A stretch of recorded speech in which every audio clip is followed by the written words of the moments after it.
On the night of June 25, 1872, the last train had left the Hoosac Tunnel in western Massachusetts. And it was now safe for the railroad inspectors who needed to check the track.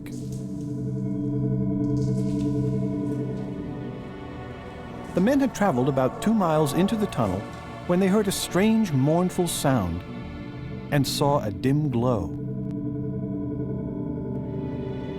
At first, they thought it was a workman with a lantern. Later, the 2 men swore they had seen a ghost. Ghost sightings in the Hoosac were not uncommon. In the 20 years it had taken to build this railroad tunnel, 200 workmen died, most of them crushed by the hard rock of Hoosac Mountain. And legends of their trapped spirits would be told for years afterward.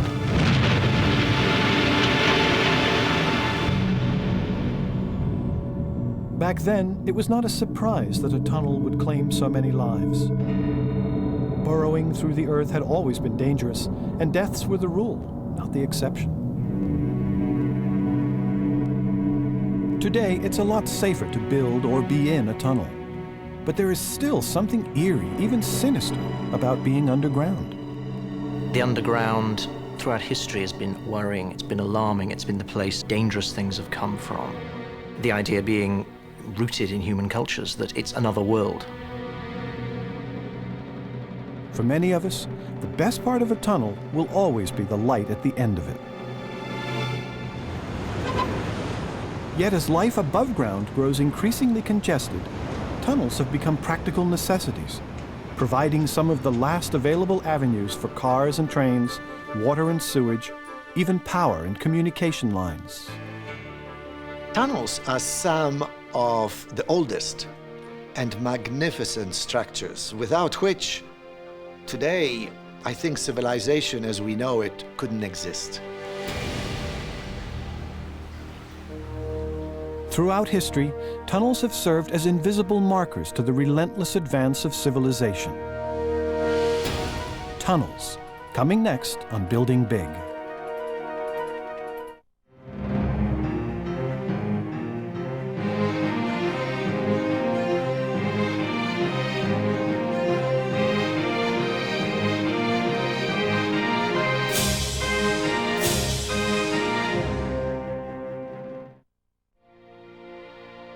Major funding for Building Big is provided by the National Science Foundation, America's investment in the future. Funding is also provided by Before you do this or this or this, you want to have this and this and this. You'd be surprised how much of our technology goes into your day. So for this, this, this, this, this or this or this, We're Siemens. we can do that. the American Society of Civil Engineers, working to build you a better world since 1852. The National Endowment for the Humanities, expanding our understanding of the world. The Arthur Vining Davis Foundation. And by the Corporation for Public Broadcasting, and by contributions to your PBS station from viewers like you. Thank you.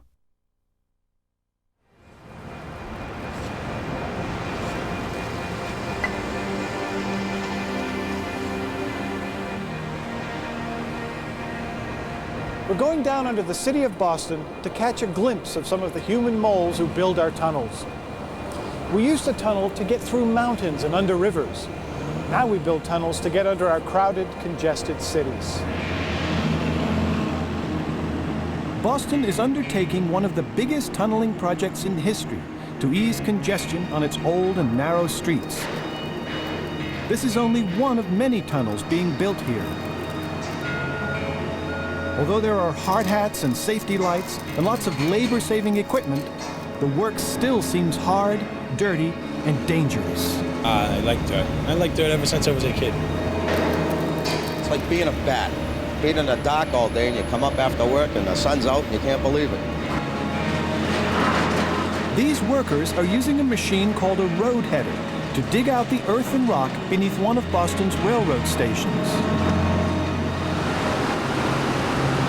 Depending on conditions down here, they might use explosives or pneumatic drills or even giant tunnel boring machines.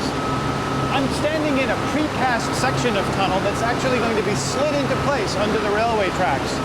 It's kept online with its own laser guidance system. Boston's expanding network of tunnels will literally reinvent downtown, converting a highway into parkland and reconnecting the city with its historic waterfront.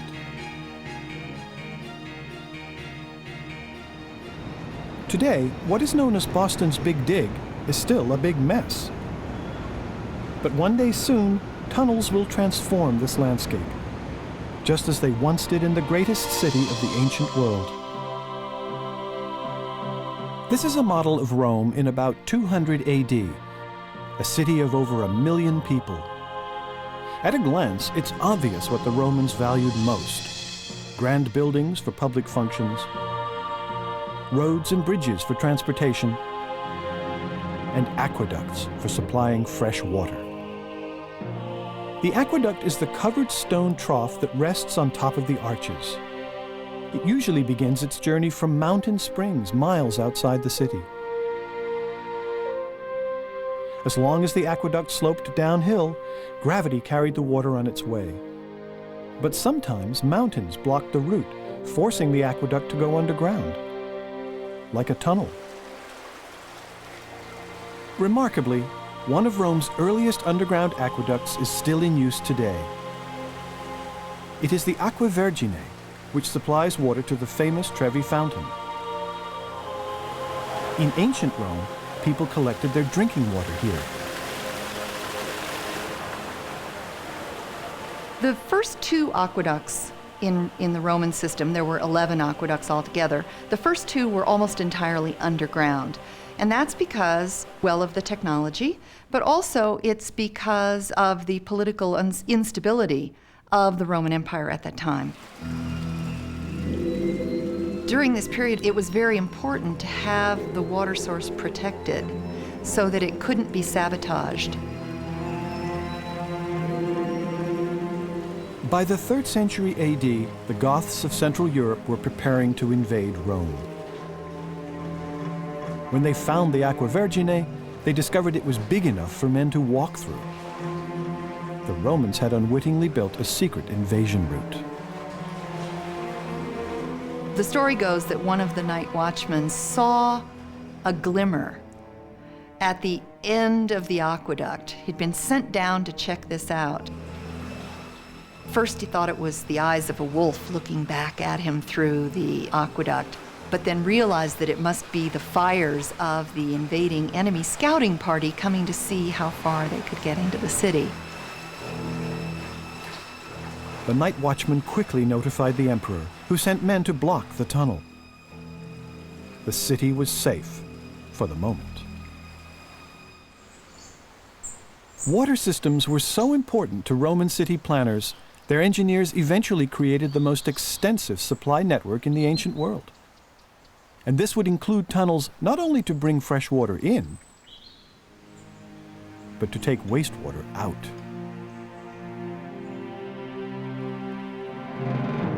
The enormous Cloaca Maxima was one of Rome's earliest sewers and is still in use today. It was so huge and impressive, the Emperor Augustus was rumored to have toured it in a ship. To create such colossal structures required a workforce ready to perform hard labor. Fortunately for the Romans, they had plenty of slaves. Tunneling was both tedious and dangerous. Slaves had only hand tools to chip away the hard rock, which could collapse on them at any moment. And when builders wanted to speed things up, they resorted to a technique called fire setting. The rock was heated by a fierce fire, then suddenly cooled by dashing it with cold water. The temperature change caused the rock to split, making it easier to excavate. But the tunnel became a raging inferno.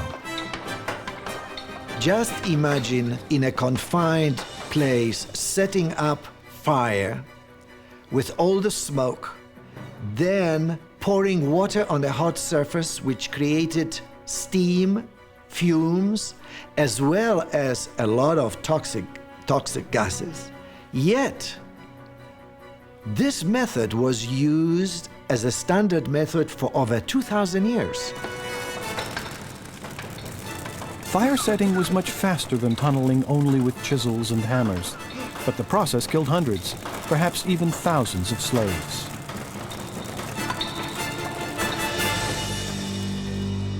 When the Roman Empire finally collapsed, its great cities fell into ruin.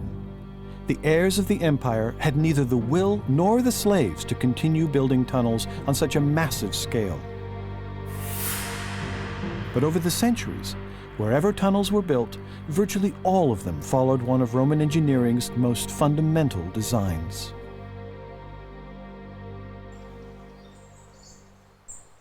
One of the first things you notice about tunnels is that most of them are built in the shape of an arch, like Paw Paw here in Maryland. Engineers build this way because the arch shape, with a little help, takes the weight from above and actually redirects it around the sides of the open passage to the ground below. Now that help comes from the mountain itself. Let me show you how. Normally when you push down on the top of the arch, the sides bow outward, and the whole thing can collapse. The weight of the mountain pushes back, counteracting that thrust, stabilizing the arch. This works just fine if you're tunneling through firm, solid rock, but if it's filled with cracks and fissures, it'll crumble the moment you try to cut into it. So when engineers confront weak rock, they have to build their own arched passageway called a lining to keep the tunnel from collapsing. At Paw Paw, they lined the tunnel with brick. Modern tunnels mostly use steel and precast concrete. The lining not only helps to support the opening, it protects the passageway from falling dirt and debris and dripping water. The Paw Paw is 150 years old, and though the brick is a little old and crusty, it still works pretty well. When it was completed, this was one of the longest canal tunnels in America.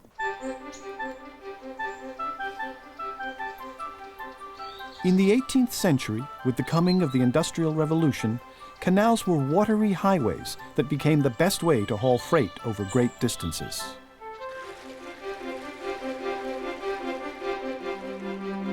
And as the Industrial Revolution took hold, mines and factories needed canals to transport raw materials and products from the country to the city. When the Industrial Revolution was taking place, of course, roads were fairly poor, no railways, a good transport system was required, and water transport seemed the obvious way to do it. In England, the Duke of Bridgewater knew an opportunity when he saw one. The faster he moved his coal from his mines in Worsley to the booming city of Manchester, the more money there was to be made. So he hired James Brindley to build him a canal. Brindley was an illiterate craftsman who couldn't even draw a map. But he proved to be an excellent engineer. Brindley's 7-mile canal, featuring tunnels at both ends, allowed barges to be loaded inside the Duke's coal mine at Worsley and unloaded next to the factories of Manchester. The design was brilliant. Coal, which had been expensive, became available at half its former price. The Duke got rich, and Brindley made his name as a canal builder.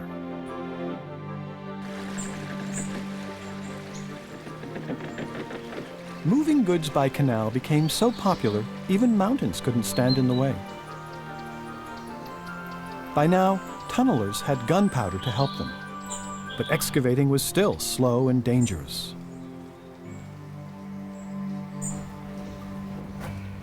Tunnels were the biggest expense to the canal companies, although they got cheaper if you kept them small and narrow. Brindley would often build his without a towpath for horses to pull the boats through, leaving the boatmen to do all the work.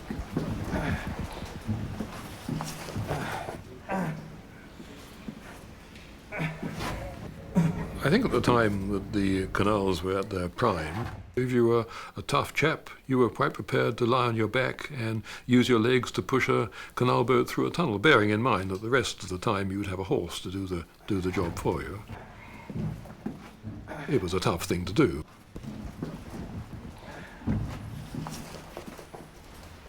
Canals successfully carried the fruits of the Industrial Revolution well into the 19th century. But ambitious men quickly lost patience with such a slow means of transportation. Soon, canals would be overwhelmed by the faster and more efficient railways.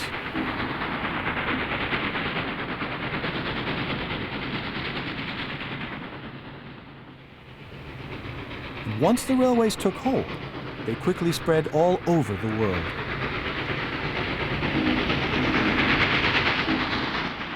In a race between New York and Massachusetts for access to rich markets west of the Appalachian Mountains, New York got there first with the Erie Canal.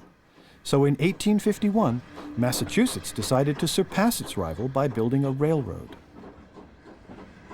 There was just one problem. Blocking the best route west was rugged Hoosac Mountain, all 5 miles of it. The man who would take on Hoosac was Alva Crocker, owner of the Troy and Greenfield Railway. Crocker was no engineer, but he was an astute businessman. His slogan was "On to Hoosac, on to the West." To shave years off the construction schedule, 2 teams would work simultaneously from both sides of the mountain. To make sure they met in the center, engineers had to carefully plot the tunnel route. If the 2 sides failed to join up, everything would be lost. To survey a precise tunnel, engineers relied on 2 things. The first was a transit. It combined a telescope, which really helps you see a long way, with a protractor-like device for measuring angles, and down here, a compass. The second was a lot simpler. Basically, a brass weight at the end of a string, called a plumb bob. Now here's how they used them to make sure that 2 teams on either side of Hoosac Mountain would eventually meet in the middle. Once the entrances had been roughly marked, surveyors cleared a path over the mountain. Using their transits, they carefully measured a straight route from one portal to the other. They also created 2 back sites, fixed survey points on mountains that stood behind each entrance, and plotted a perfectly straight line over the mountain, which they transposed as a perfectly straight route through the mountain. Once they determined that the 2 entrances were on the exact same line, they aimed their transits at the center and kept sighting ahead as they excavated, placing markers at regular intervals to keep the tunnel on course. It took 2 years just to map the Hoosac's route. But the effort paid off when, decades later, the teams met precisely in the middle.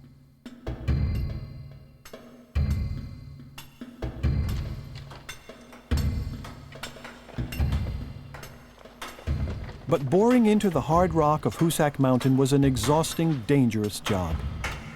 The air was stifling, and one slip of a hammer could break a man's arm. Much of the work involved hand-drilling long holes in the rock face, filling the holes with gunpowder, and exploding the charge. If a blaster couldn't sprint, it wasn't long before he was maimed or dead.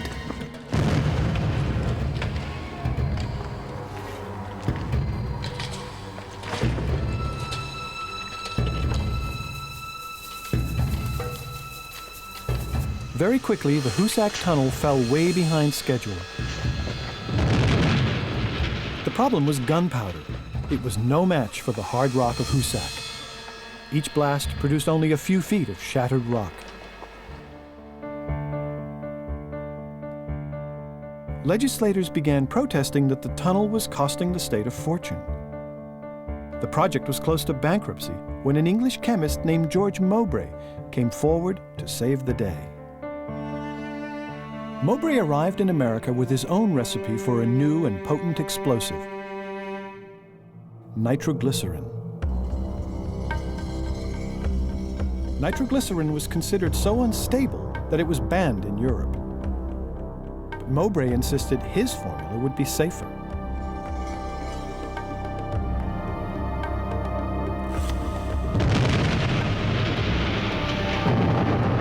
The Hoosac tunnelers, desperate to speed things up, had nothing to lose by trying it. The nitroglycerin was so effective, Mowbray built a factory on the site. But even this safe nitroglycerin remained unpredictable, and dozens of men were killed when it went off unexpectedly. Luckily, fate intervened. During one very bad winter storm, the fellow that was responsible for delivering nitroglycerin over the mountain to the second heading, his cart was upset, and at the time he thought that he would be killed instantly, but he wasn't. He discovered that the nitroglycerin had been frozen during his trip, and that it was very hard to detonate the frozen nitroglycerin. It was discovered by accident, but after that, all of the nitro was delivered in a frozen state to make it safer. With the adoption of nitroglycerin, the prospects for very rapid and effective breaking up of the rock became apparent, but the process of drilling the holes in which the nitroglycerin would be placed was still very slow.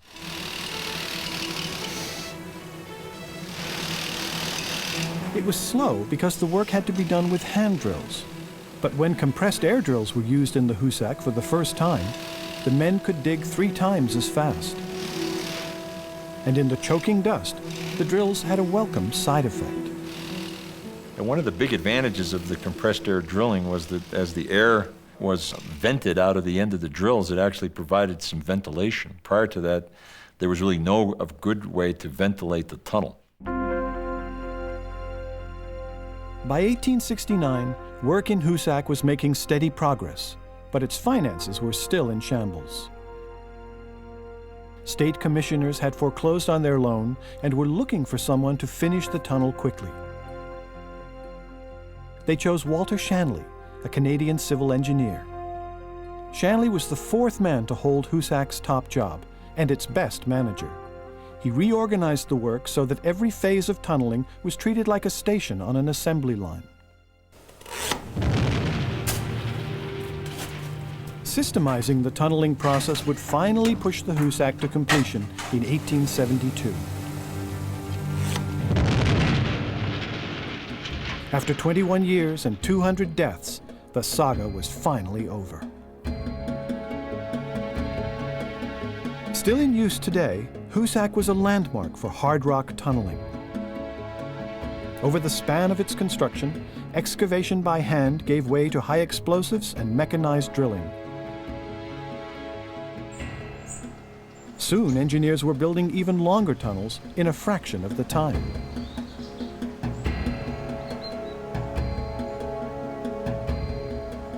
But explosives and power drills were no help for building tunnels through the soft, watery ground at the bottom of most rivers. This problem had foiled tunnelers for hundreds of years.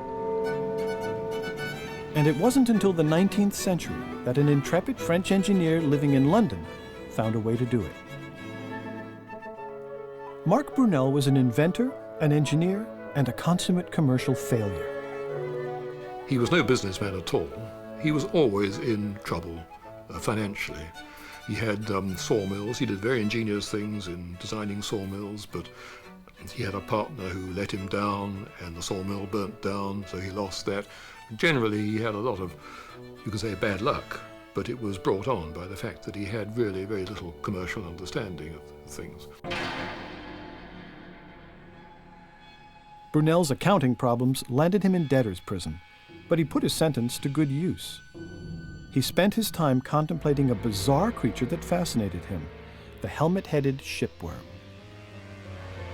As a young naval officer, Brunel had watched the creature bore through ship timbers, using the hard shell on its head as a shield. As it tunneled into the wood, the worm excreted a substance which formed a rigid lining behind it. Brunel became convinced he could design a tunneling machine that would imitate the action of the shipworm. He began by sketching ideas. But he was a first-class technical engineer who worked out a lot of things from first principles. He was quite a good artist, and when you read his diaries and his journals, you can see that he was thinking his way through. In January of 1824, Parliament granted Brunel permission to dig a tunnel under the River Thames, thereby endorsing his new invention, the tunneling shield. This is what Brunel's shield would eventually look like. It had to be strong enough to defeat an enemy that had never been vanquished, the wet, silty ground below most of the Earth's rivers. There had been a number of attempts to tunnel under the Thames, and they'd all been spectacular failures. They couldn't withstand the weight and the pressure of the water. By 1825, there were several bridges across the river, but more crossings were needed. To build more bridges would have brought the ship and ferry traffic, which was already bottlenecked, to an absolute standstill. So the people of London were rooting for the Frenchman to succeed. His shield was the key.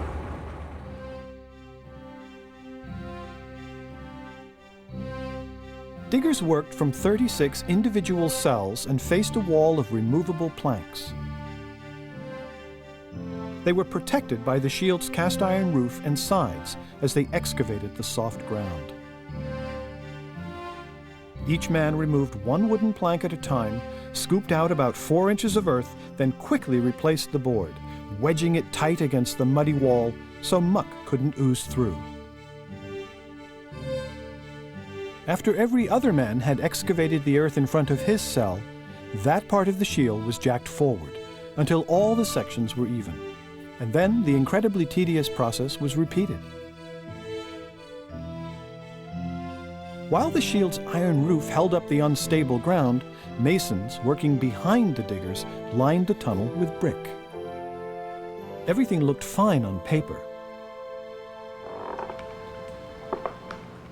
But reality was quite different.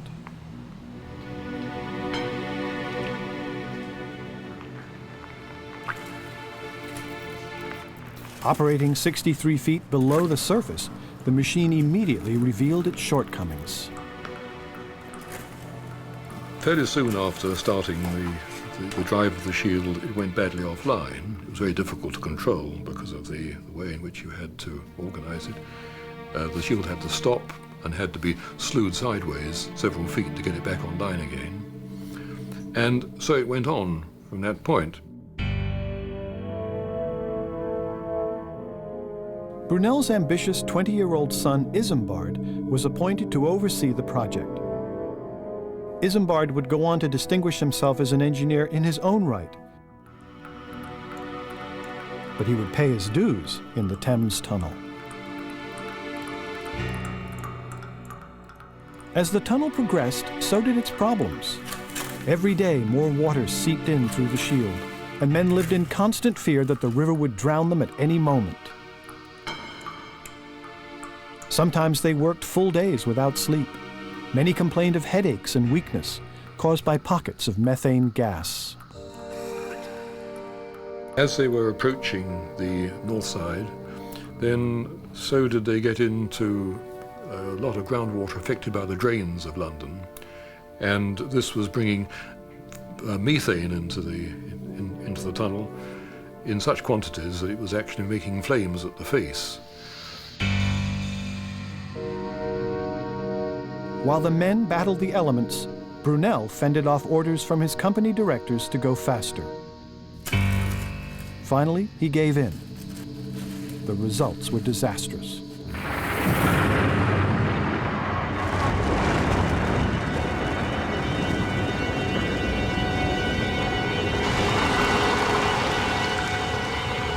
When the roof collapsed in May of 1827, the tunnel was only 1/3 complete.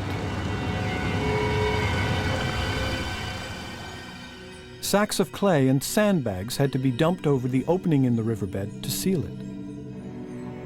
And it took most of the summer just to pump out the water.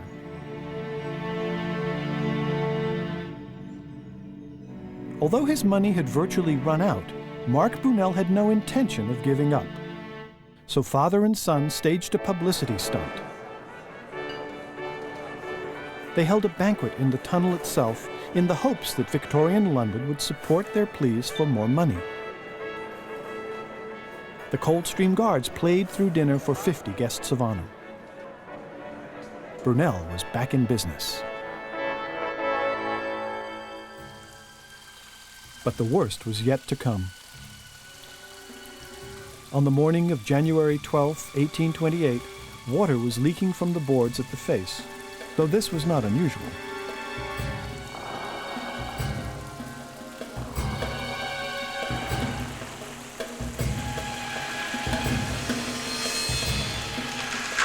Suddenly, a torrent burst through.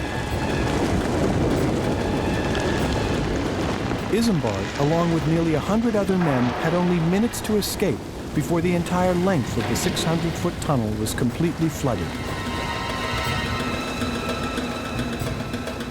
Isambard was badly hurt by falling timbers and barely got out in time. 6 others were not so lucky.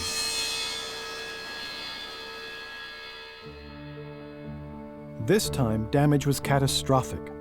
When Brunel appealed for money to make repairs, he found investors were no longer interested. The Thames Tunnel and the Shield were bricked up. Isambard Brunel wrote in his journal, "The tunnel is now, I think, dead. This is the first time I have felt able to cry at least for these 10 years. It will never be finished now in my father's lifetime, I fear." Sadly, Brunel's tunnel became something of a joke. Nicknamed the Great Bore, it remained abandoned for 7 long years.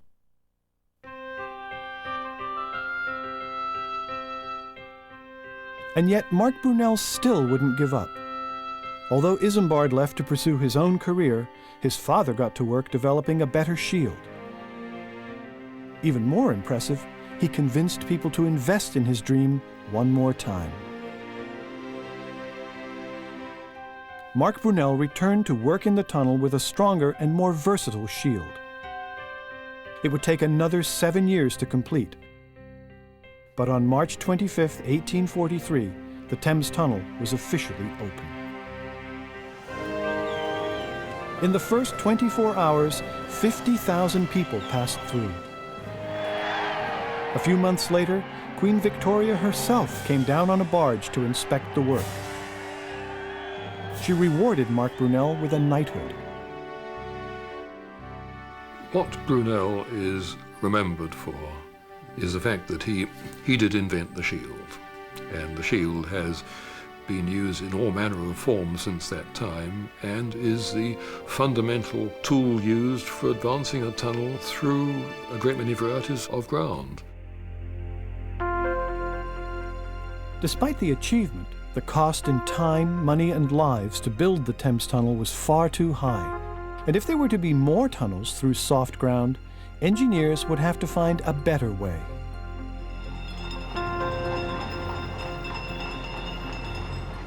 By mid-century, Londoners desperately needed some form of underground transportation for their overcrowded streets.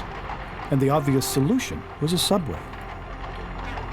South African inventor James Henry Greathead had made radical improvements to Brunel's shield, which enabled engineers to tunnel under the city without completely destroying the streets above. His shield was more compact than Brunel's, and it would eventually carry a rotating cutting head that bored into the ground. It was also pushed forward by hydraulic rams. The shield was like a tin can. The ground could be supported at the face by the rotating head. And so that part of the process became automated and integrated into excavation.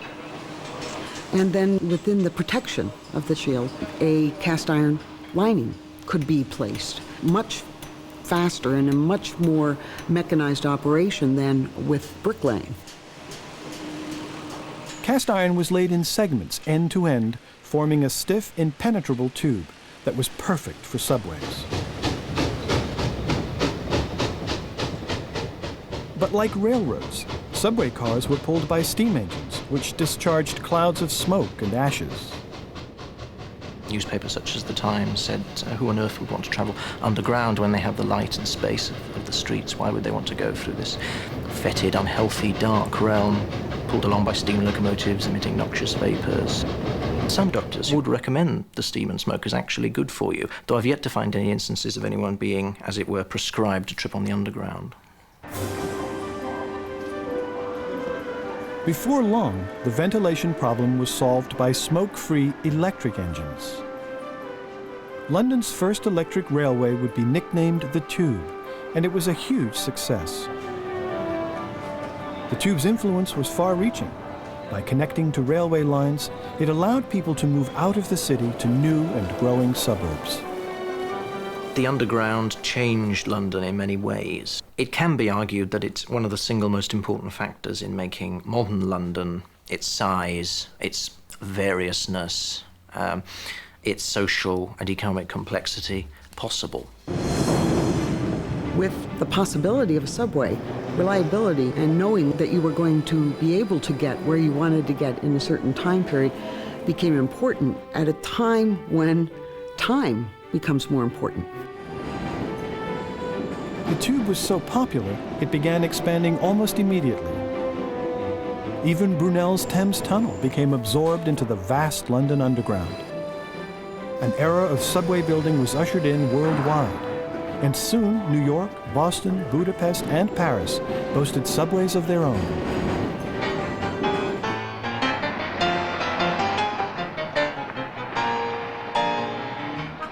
Despite their success, subways did not eliminate urban congestion, which was now growing worse because of the automobile. And anyone charged with building a tunnel for cars would have to deal with the ventilation dilemma once again. Automobiles in the teens and 20s were not particularly clean-burning engines and produced quite a bit of carbon monoxide as part of the exhaust.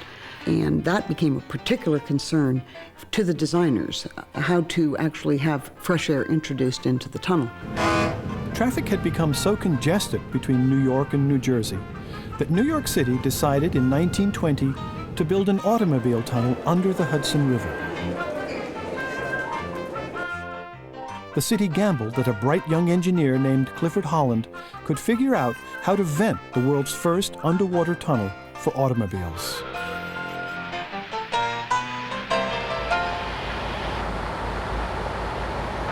Over 100,000 cars a day pass through the Holland Tunnel.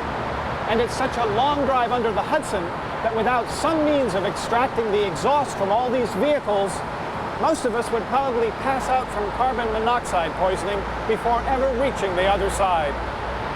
So before Holland could even think about building his historic tunnel, he had first of all to find out how much carbon monoxide a person could safely breathe. And then he had to design a system that would extract the noxious fumes and replace them with clean air. His solution would become a model for long tunnel building right up to the present time. Holland's plan was brilliantly simple. Fans. Big ones. Inside 4 10-story ventilation buildings, 2 on each shore of the Hudson River, are 84 powerful electric fans, 8 feet each in diameter. At the time, they were the largest fans ever built. They draw fresh air into the tunnel and push dirty air out. Every 90 minutes, the tunnel has a complete air exchange.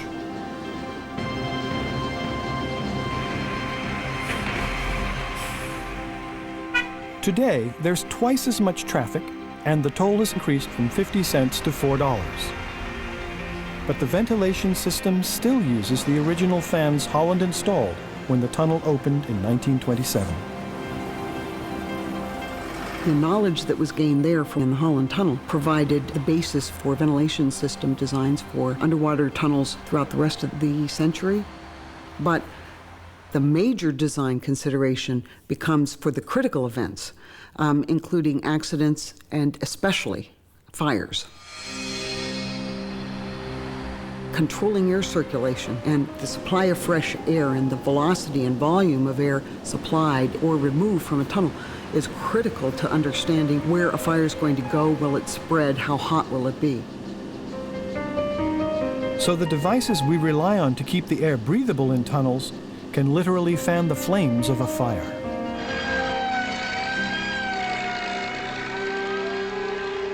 In 1949, the world's first automobile tunnel fire would occur in the Holland. A truck loaded with chemicals ignited on the New Jersey side. 69 people were injured, and the tunnel suffered massive damage. Incredibly, there were no fatalities.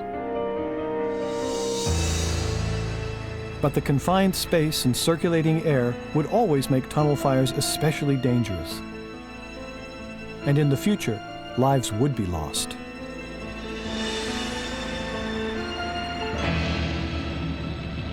In 1999, a fire broke out inside the 7-mile-long Mont Blanc tunnel in the French Alps.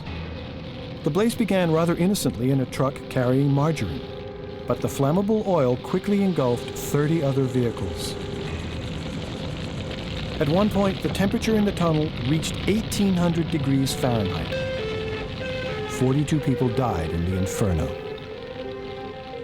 The tragedy at Mont Blanc clearly demonstrated that long tunnels need the best possible escape routes.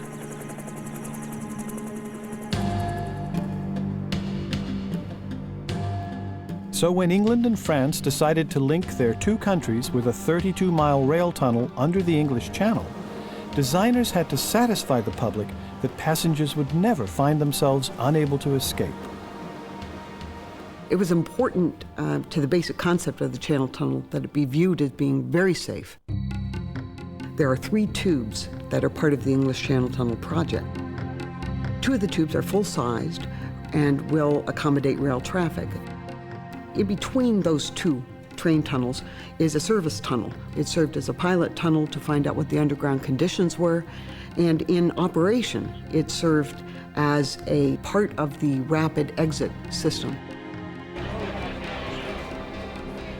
A year after it opened in 1994, the Channel Tunnel's unique design was put to the test.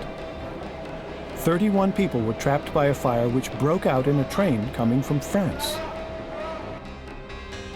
No one was killed because everyone was able to escape through the service tunnel. The 3-tunnel concept is very good. I think that a number of people like myself believe we must never again build a single-tube tunnel. The fire was only one of many problems to plague the Channel Tunnel, or Chunnel as it was nicknamed. The project would be consumed by cost overruns, delays, and safety fears. And it would also be shadowed by centuries of distrust between the English and the French. The 2 countries had been arguing for years whether a Channel Tunnel was even a good idea. Over time, many fanciful schemes were proposed. And though a real tunnel would be a boon to commerce, the British remained skeptical. They viewed the channel as their moat, protecting them from invasion. But by the 1980s, England was finally ready to take the gamble. Prime Minister Margaret Thatcher supported a closer union with Europe, and in 1986 signed an agreement with French President Mitterrand to build a tunnel under the English Channel.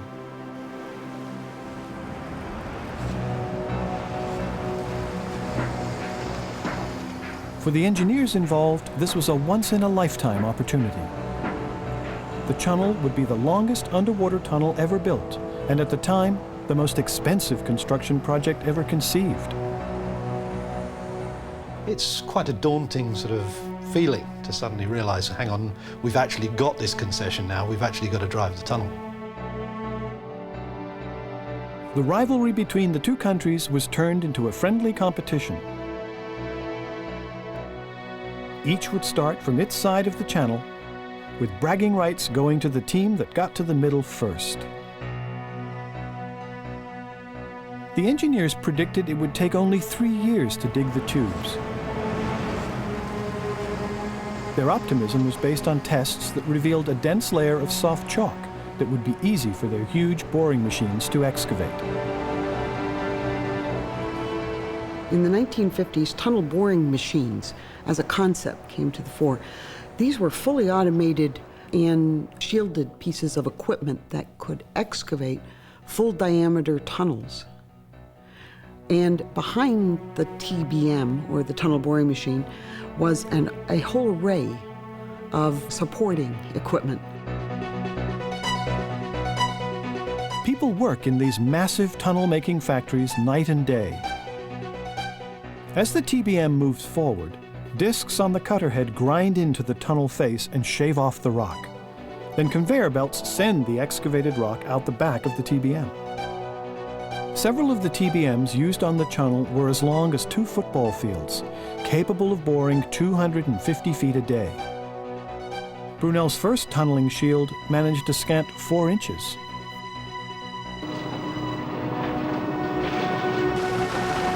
Armed with sophisticated ground surveys and their powerful TBMs, the Channel tunnelers anticipated smooth sailing.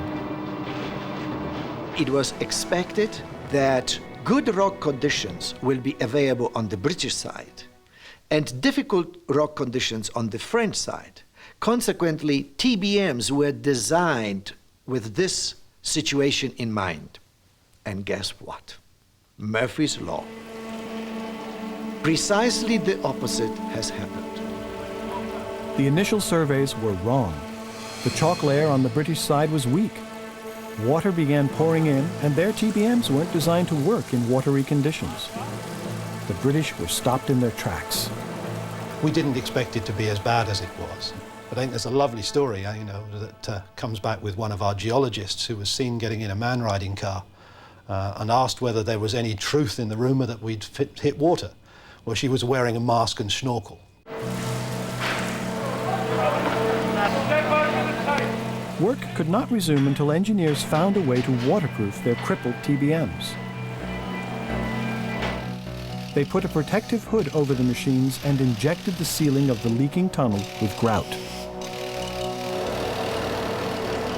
The fixes helped until they reached a drier layer of chalk and could get back to normal speed. The British were now behind the French, but they were starting to catch up.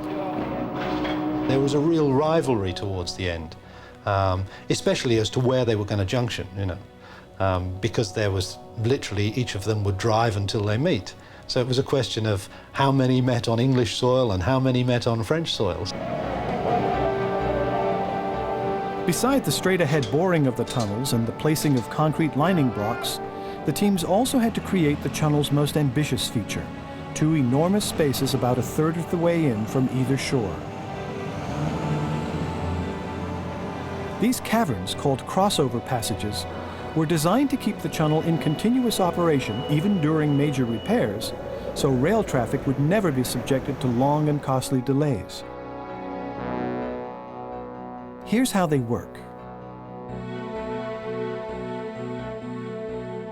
Just before the big chambers, the middle tunnel veers to one side, and the rail tunnels merge together, forming the crossover passage.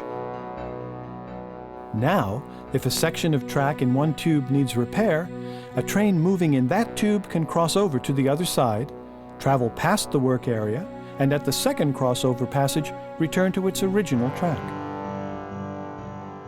Once this happens, the train going in the opposite direction can proceed safely on through. Crossover passages keep the tunnel operational 24 hours a day. Those chambers were the size of some 500 feet in length, 70 feet wide and 50 feet high. To this day, this is a major engineering achievement, and it's the largest underground chamber under the sea.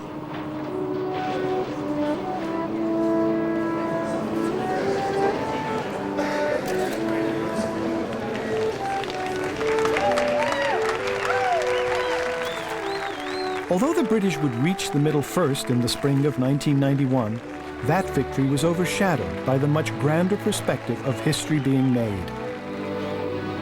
The breakthrough of all 3 tubes meant the tunnel under the English Channel had become a reality. For the French and British who'd made it happen, it was a chance to celebrate a physical link between their countries for the first time in human history. The channel itself has always been a historical bridge. I think, this project is something that's everybody's gone away with a real memory of. Having been here and done this one, what else is there? Eurostar passenger trains would begin service through the tunnel in November of 1994. In the first 5 years of operation, trains carried 28 million passengers and 12 million tons of freight. The tunnel's builders and supporters have declared it a complete success. Le tunnel sous la Manche, c'est vraiment quelque chose d'unique. The channel is really something quite unique. And that's not just my opinion because I had the chance to participate in it. We are both very proud to have built it. Unique pour d'autres points de vue. And from the British point of view, l'Angleterre n'est plus une île. It's very special because Great Britain is no longer an island.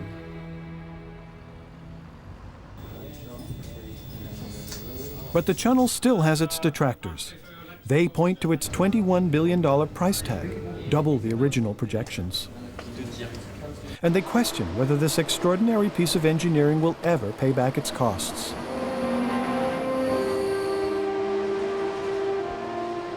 Building in the underground is a kind of construction which is always going to cost a lot to accomplish, but it is going to last for a very long time. It is going to require much less maintenance and be safer, be less affected by weather than other kinds of construction are. So they are long-term investments.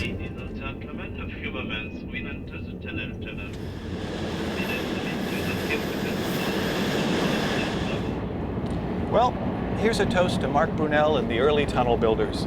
They certainly would have been envious of the technology available to the tunnel engineers. And this ride on the Eurostar, it's so comfortable, you hardly know you're in a tunnel. At 32 miles long, the tunnel clearly shows that there are very few limits left for the modern tunnel builder. It's simply a matter of will and money. When the tunnel was built, it was the most expensive engineering project in history, and the naysayers said it would never pay its costs. Well, now, hundreds of trains a day pass through the tunnel, and they're already talking about building another one.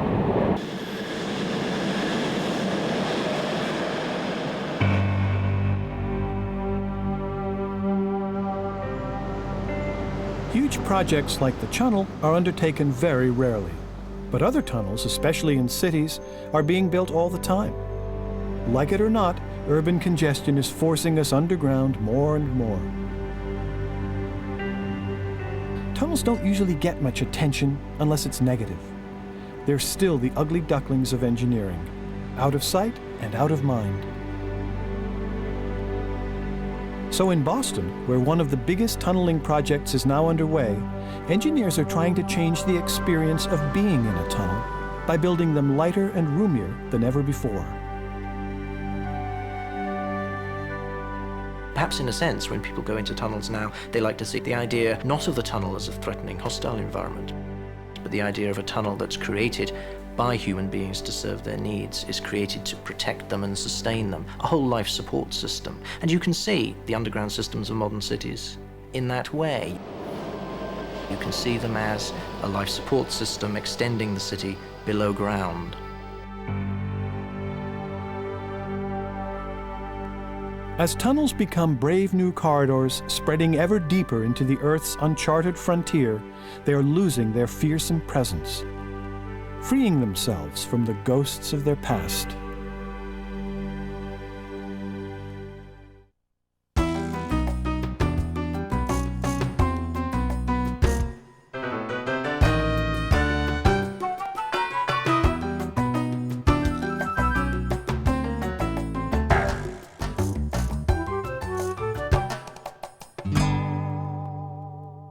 Hi, I'm Caroline. And I'm Kenny.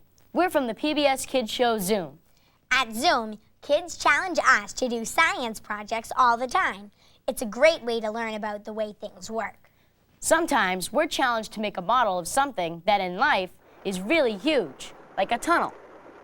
By building it small, we can learn a lot about how engineers make those big structures you see every day.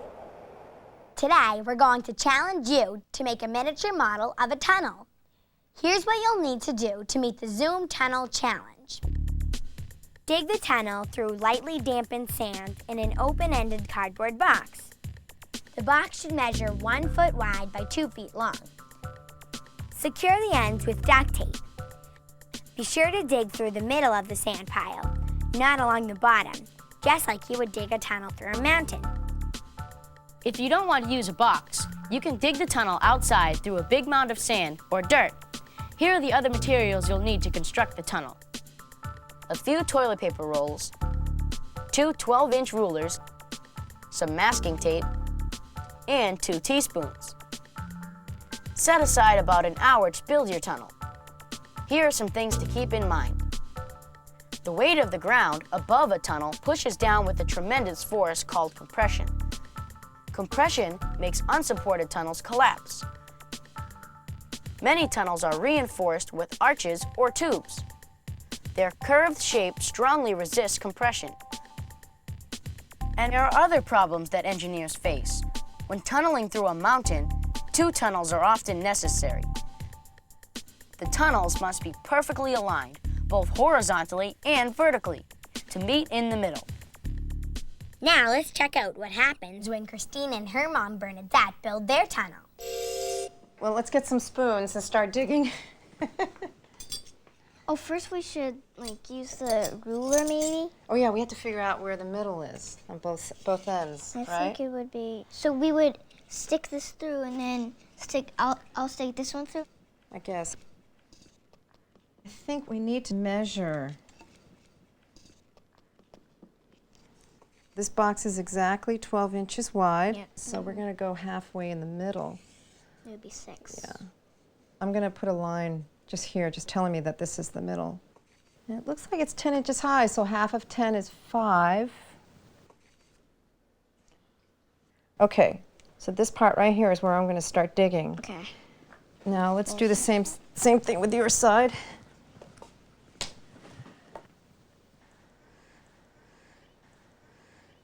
And then we'll do the same thing on the height. I'll stick that in there all the way in so it hits the bottom. Should we start digging? I guess. I don't know how we're going to make it so that it meets in the middle, but we'll give it a try. We don't want it too big, right? Right. Because okay. I think what we should do with these. See, what I was thinking is tape it, and this will be the actual tunnel. I know, but it goes in. I know, but yeah, we could do that. Tape it, then stick it through with the sand still there, and then dig out of here. All right, that's a good idea. Should we tape that together? Okay, want to do that first?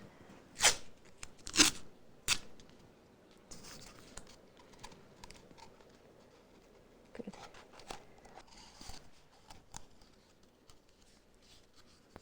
Wouldn't that be cool if our spoon could fit inside? So maybe we shouldn't tape it. Let me think. We could use this to build with your idea. Yeah, that's what I was thinking. Oh, I see, okay. And that's short enough so that we can get the spoon through. Keep doing it. Yeah, okay. and then you keep doing it. All right. Well, let's try we'll that just first. use those for that. All right.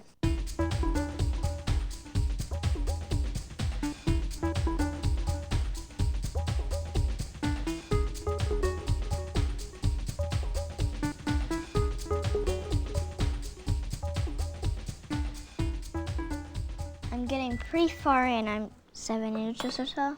Wow. My concern is whether I'm going to be staying on course here. It's 6 inches wide and... Try to push it down while you're going in. That's what I'm trying. Now, what do I do when this tube starts going inside? And then I can't reach... Why don't you try using a bigger tube and kind of push it in? But that's the problem. Then I can't reach my spoon inside the tube anymore. Oh, that? Yeah. I see. Let me see how long this goes. Why don't we make it Look what I'm doing. I'm trying to see how many tubes we're going to need to go through the 4. So how am I going to get... So this spoon has to fit through 2 tubes to get to the center? I don't know. If I keep the tubes there? Is it collapsing? Mine is. So you just collapsed it, patted it down. But it'll work, don't worry. You think so? Keep trying. If it doesn't, I'll just... Can I take one of these? Yeah, maybe you should use the tube.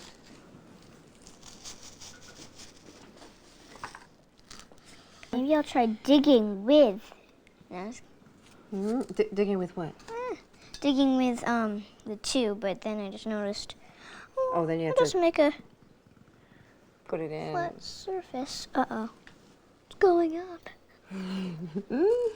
I think we should use the tube because it'll make it straighter. But try and keep it as flat. There must be a way to do that. And let's make sure that we're still at... Good. Uh-oh. You're a little to the right a little bit. I was thinking that. Yeah, we need to go to the left more. Why don't we try again?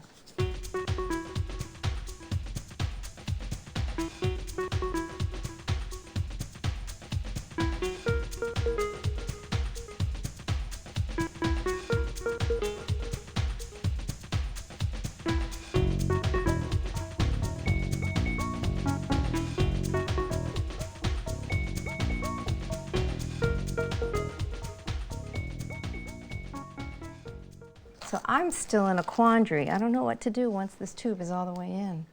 I wonder if I can use the ruler and pull the rest of the sand out. Oh, good idea. So I'm Maybe we taping could this take together. the spoon to the ruler so it would reach farther. Good idea, Ting. There's sand in here. It might be a little too big, but for the tube, because I'm going to be digging it out. Good idea. Try and make it as straight as possible. Okay.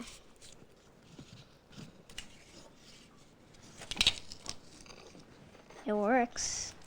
Is your tube in there? No. Oh, put the tube in. Oops.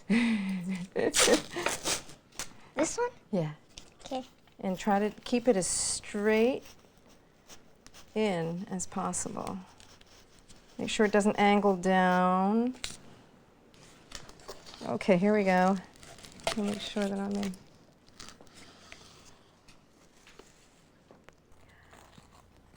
It's a good thing we have a blanket on the floor to catch all the sand. All right. Trying to keep the tube level. Hopefully I'll see you on the other side. And I'm removing sand. I'm almost halfway in, I think, because it took 4 tubes altogether to get to the other side, and I'm already 2 tubes in almost, so. well, I'm like, 1 tube is practically in. I don't see you yet. I know, because I'm not in that far. Oh, you're not in that far? No. Oh, okay. Should I start digging in more? Yeah. See, as you dig inside, you loosen the sand, and as you do, you can feel the tube starting to go in. Ooh, it's really solid in there. I think we've hit a rock. Oh, okay, here it goes, here it goes. Okay. And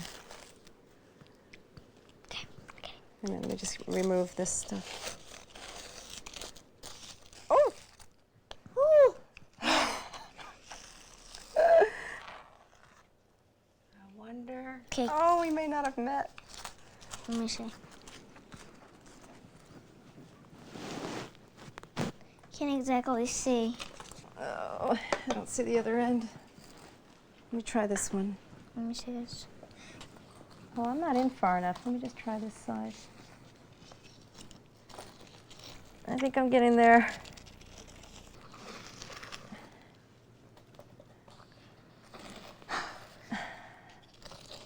Do you see anything? I see some light. Look through. I see you! I see you too. Let's clink spoons. Okay. Here we are. Hello. All right, we did it. Yay. Good job, Ting. What can you do to make a tunnel wider? Will a soup can work as a shield? How will they change the way that the shield is moved into the tunnel? Try using different materials as a shield when you make your tunnel at home.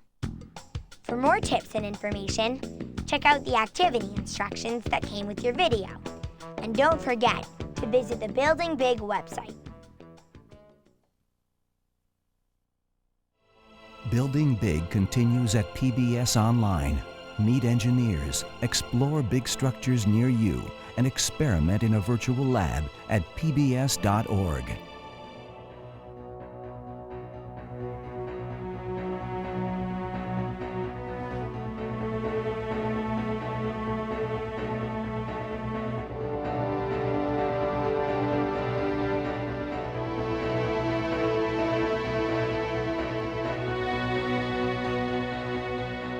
The 5-part Building Big boxed set and the companion book by David Macaulay are available from WGBH Boston Video. To place an order, please call 1-800-255-9424. Educators, ask about our Building Big curriculum kit.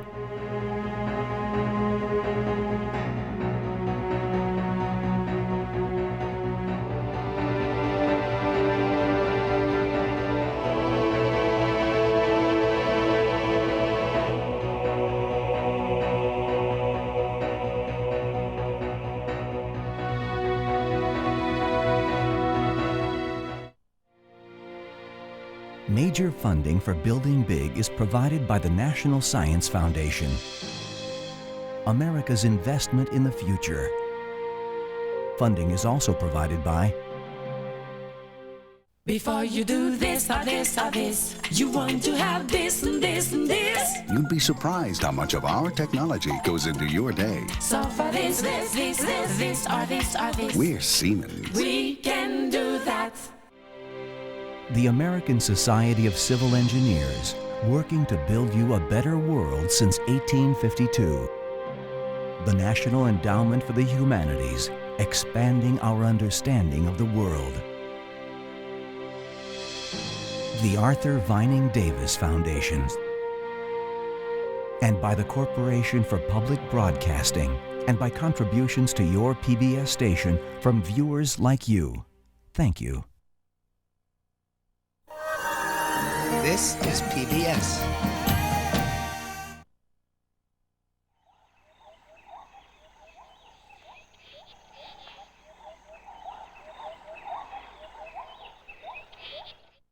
La la la.